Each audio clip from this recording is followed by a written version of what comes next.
Bonjour, alors le match Belgique-Maroc commençait bien.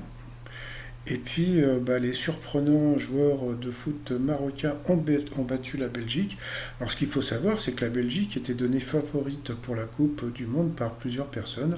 Et puis voilà, donc elle a été battue 2-0, donc après la victoire de l'Arabie Saoudite face à l'Argentine de Lionel Messi. Donc c'était encore une victoire assez surprenante pour les spécialistes, hein, comme on les appelle.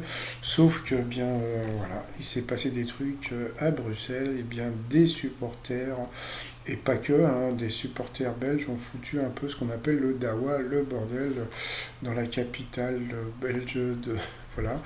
Donc ça a été des scènes de pillage. Bon, ils ont brûlé des scooters, des vélos, des voitures, etc., etc. Donc il y a même un supporter marocain qui a décroché la banderole du drapeau belge, voilà, en Belgique. Donc ça a pas mal choqué les gens. Bon, ce qu'il faut voir, c'est que ça, c'était en Belgique, mais qu'en France et dans tous les autres pays, eh bien, les gens, les Marocains, se sont vraiment très bien tenus. Donc voilà, c'est quelque chose.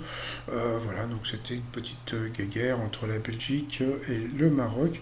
Par contre, le gros problème, c'est que ça a été repris par l'extrême droite, hein, Gilbert Collard.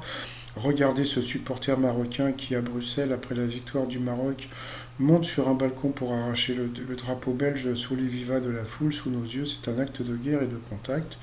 Et c'est pas fini. Regardez les Champs-Élysées bloqués par les supporters marocains. Après la victoire du Maroc contre la Belgique, la France est un paillasson. Sauf que bon, il n'y a pas eu trop de bordel sur les Champs-Élysées par rapport à la Belgique. Et si on devait retenir une image, eh bien c'est le bisou d'Hakimi. Allez, je vous dis à plus tard, bye bye.